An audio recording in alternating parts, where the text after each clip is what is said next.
Partnership के general introduction में कल हमने पार्टनरशिप डीड, पार्टनरशिप डीड में लिखी जाने वाली बातें और पार्टनरशिप डीड के एब्सेंस में अप्लाई होने वाले जो रूल्स हैं वो सब अपन ने पढ़े थे। तो लास्ट जो पॉइंट आया था हमारा partnership rules applicable in the absence of partnership deed. तो उसमें फर्स्ट था किसी भी पार्टनर को ज़्यादा प्रॉफिट नहीं दिया जाएगा, सभी पार्टनर्स में प्रॉफिट इक्वली डिस्ट्रीब्यूट करना है। किसी भी पार्टनर को सैलरी बोनस कमीशन नहीं देना है, interest on drawing interest on capital नहीं होगा। जो लास्ट और फोर्थ टॉपिक था कि अगर किसी पार्टनर ने फर्म को लोन प्रोवाइड किया, कैपिटल नहीं हो, कैपिटल से हटकर लोन दिया है, तो उस पर जरूर 6% पर एनम से उसको इंटरेस्ट दिया जाता है। तो वहां क्वेश्चन बनता है जैसे ए, बी और सी ये 3% है, इन 3% ने मिलकर जो फर्म बनाई उस फर्म में 5 लाख रुपए कैपिटल की जरूरत थी। तो 5 लाख रुपए में से 2,50,000 रुपए ए ने लगाए, 1 लाख रुपए बी ने लगाए और 1 लाख रुपए सी ने लगाए। तो 2,50,000, 1 लाख और 1 लाख टोटल 4,50,000 रुपए हुए। और जबकि फर्म को कितने रुपए की जरूरत है? 5 लाख। बी के पास 1 लाख रुपए ही है और सी के पास भी 1 लाख रुपए, इससे ज्यादा वो नहीं लगा सकता। ए जो है उसके पास और पैसे हैं, तो बी और सी ने उसको कहा कि 50,000 रुपए हमारी कैपिटल पे अभी भी कम पड़ रहा है, जरूरत कितनी है फर्म को? 5 लाख रुपए की। और ए 2,50,000, 1 लाख कुल मिला के 4,50,000 रुपए तो आ गए। अब बी और सी ने ए को कहा 50,000 रुपए कम है, वो और तुम कैपिटल लगा दो। तो ए ने कैपिटल लगाने से मना कर दिया। ओके, अगर 50,000 रुपए और चाहिए तो मैं फर्म को लोन दे सकता हूं, लेकिन कैपिटल नहीं लगाऊंगा। मोस्ट इंपॉर्टेंट टॉपिक है ये।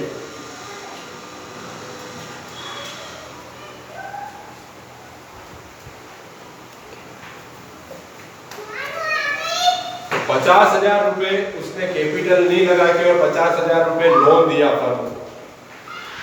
इसका सबसे बड़ा रीजन कि ऐसा क्यों किया उसने कि 2,50,000, 1 लाख और ये 1 लाख।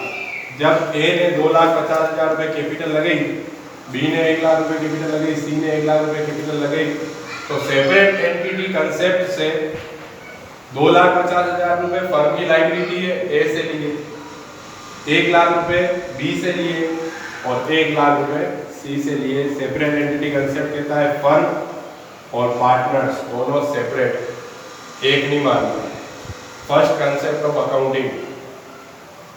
पर यहां पर ये तीनों ही फर्म की लायबिलिटी है, लेकिन कौन सी लायबिलिटी है? इंटरनल।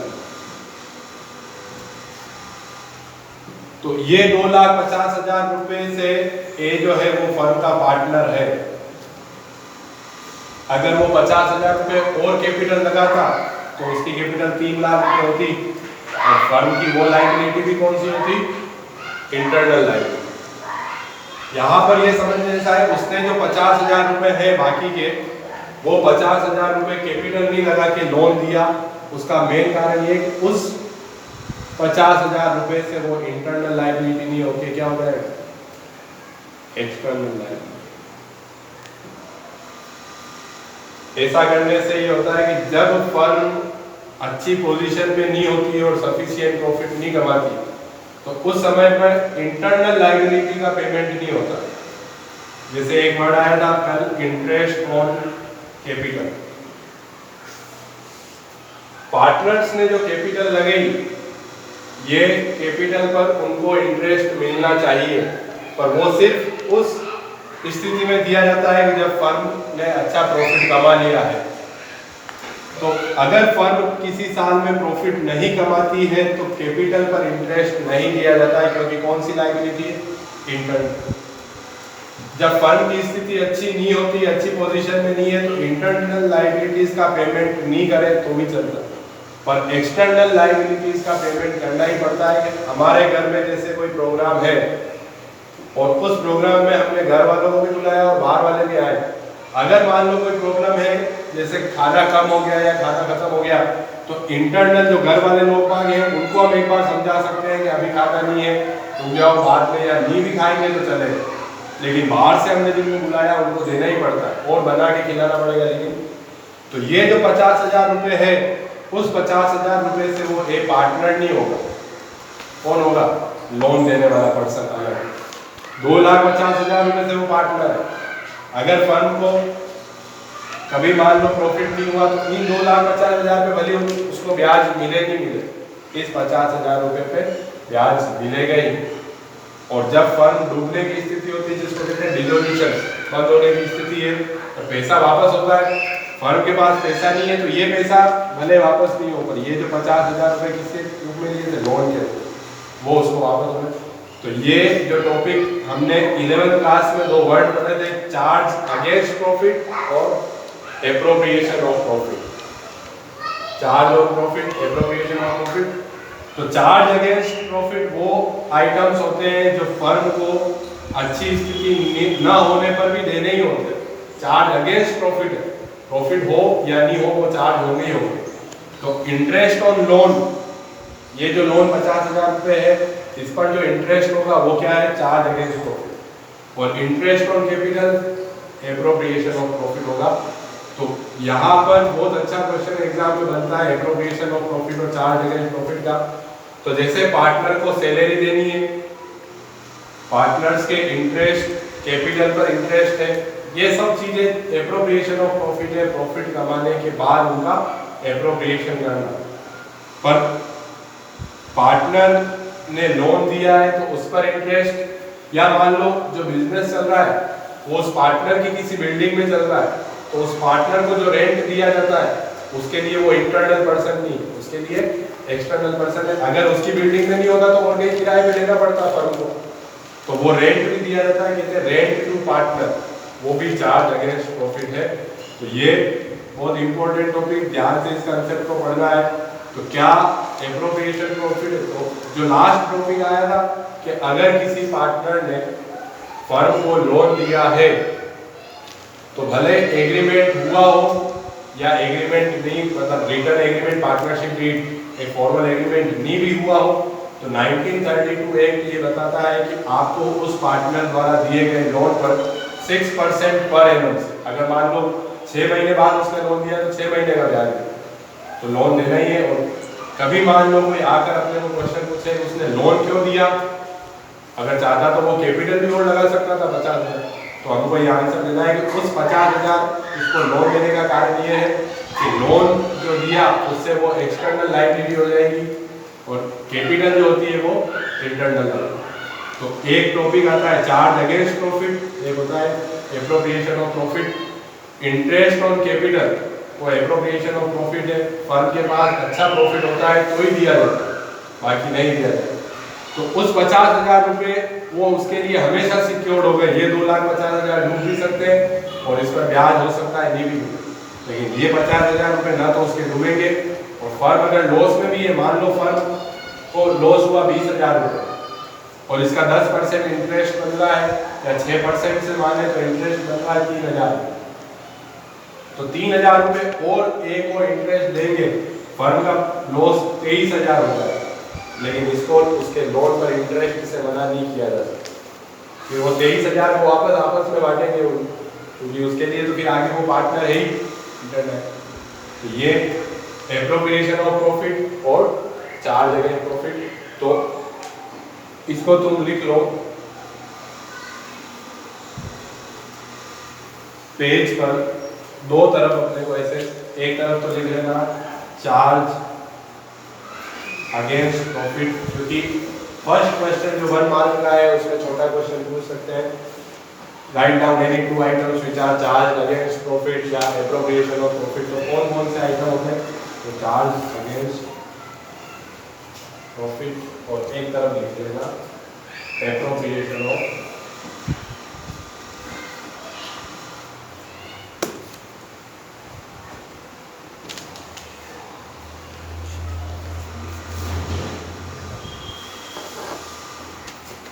तो चार्ज अगेंस्ट प्रॉफिट ऐसे आइटम जो फर्म वो लॉस हो, प्रॉफिट नहीं हो, इनसफिशिएंट प्रॉफिट हो, लॉस हो, उस केस में भी फर्म को वो पे करने ही पड़ते हैं। वो आइटम क्या कहलाएंगे?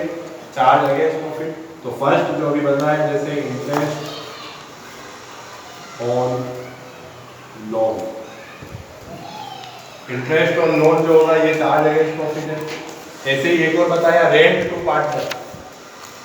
जो मकान में बिजनेस चल रहा है, भले वो पार्टनर का है, तो उस मकान के उस पार्टनर को उस समय हम फर्म का पर्सन नहीं मानेंगे, क्योंकि अगर वहां नहीं चलता तो किसी और से किराया दे देते। तो अगर पार्टनर को रेंट देना है तो रेंट टू पार्टनर, ये भी चार्ज अगेंस्ट प्रॉफिट है, लॉस की स्थिति में भी दिया जाए।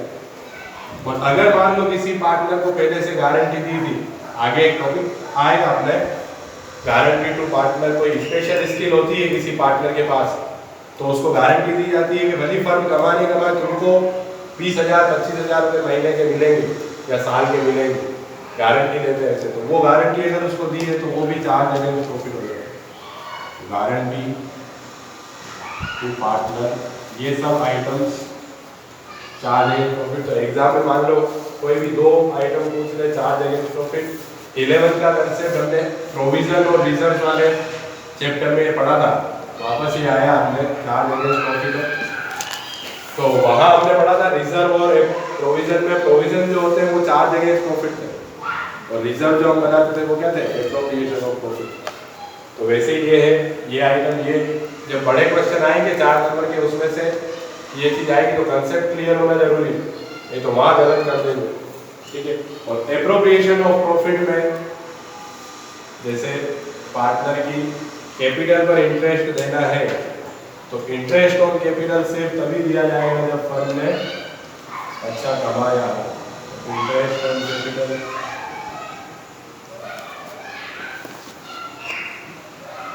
ट्रांसफर टू रिजर्व, रिजर्व बनाते ही 11th में आ चुका है, रिजर्व बनाते हैं वो एप्रोप्रिएशन ऑफ प्रॉफिट है, कमाएंगे तो रिजर्व बनाएंगे, नहीं कमाया तो बनाएंगे नहीं।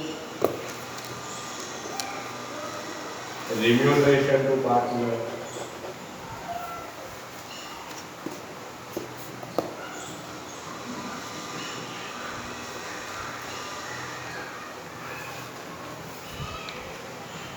तो ये 2 और 3 आइटम्स हमको याद रखने एग्जाम में अगर पूछे।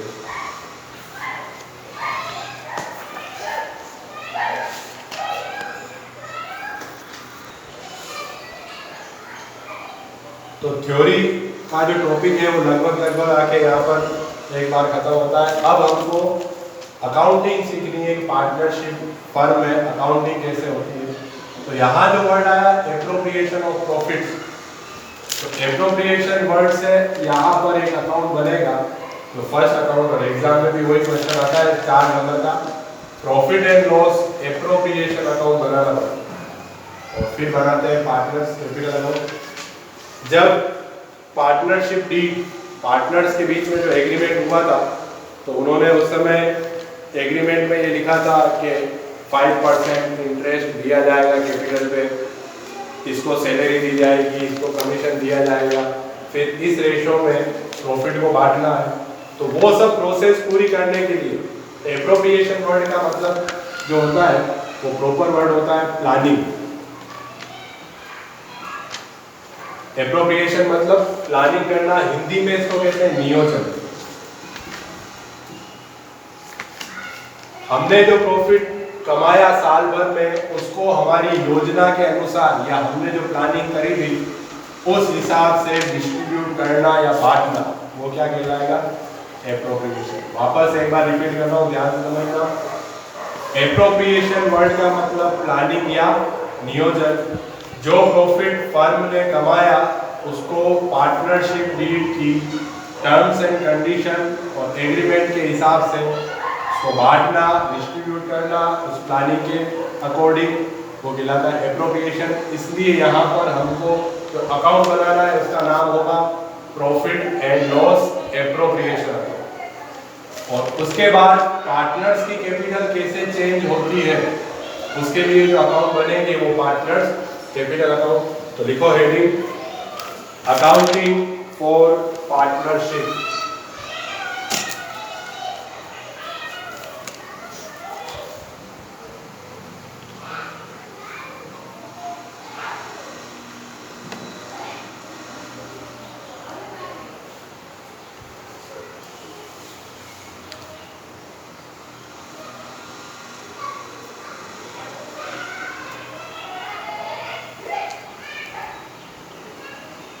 Accounting for partnership. एक हमको यहाँ बताना पड़ेगा profit and loss, appropriation account,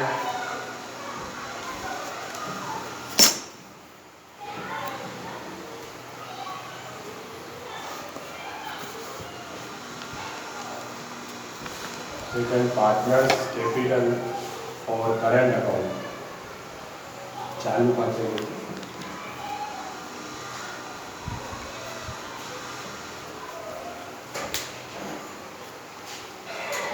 profit and loss, appropriation account, partners capital और करंट अकाउंट, ये हमको यहाँ बनाना है।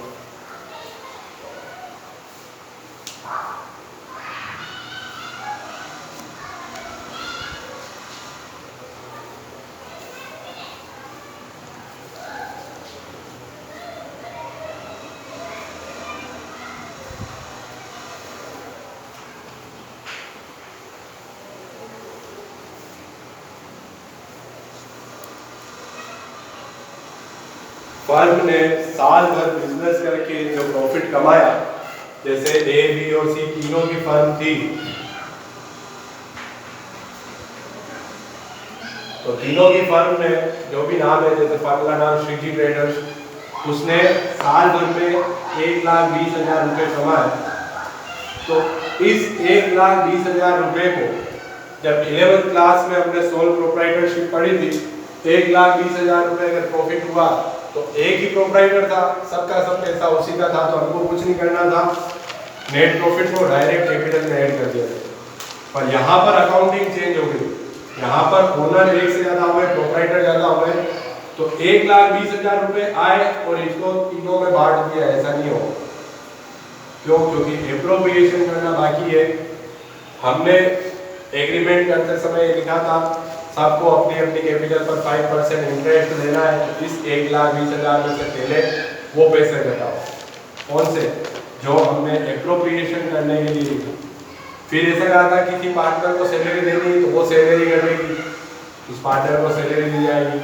फिर ये डिसाइड किया था कि 5% या 10% रिजर्व बनाया जाएगा, तो रिजर्व डाल के मान लो, फिर उसके बाद पैसा बचता है 70,000 रुपये। इस 70,000 रुपये को इन बांटना, तो ये जो सब पूरी प्रोसेस होती है उसके लिए अकाउंट बनाएंगे प्रॉफिट एंड लॉस, एप्रोप्रिएशन। तो नॉर्मली स्टूडेंट्स ये समझते हैं, क्योंकि डायरेक्ट यहाँ से टीचर शुरू करते हैं कि पार्टनरशिप में profit and loss, appropriation account बनाना है, पार्टनर्स कैपिटल। तो स्टूडेंट को ऐसा लगता है कि जैसे पार्टनरशिप फर्म में trading account, profit and loss account नहीं बनते, जबकि ऐसा नहीं है। पार्टनरशिप फर्म है तो बिजनेस, फाइनेंशियल अकाउंटिंग है, ट्रेडिंग अकाउंट भी बनेगा, प्रॉफिट एंड लॉस अकाउंट भी बनेगा।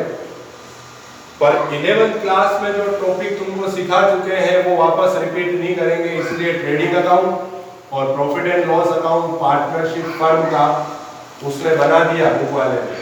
तो प्रॉफिट एंड लॉस अकाउंट बना के कौन सा प्रॉफिट आता है? Net profit.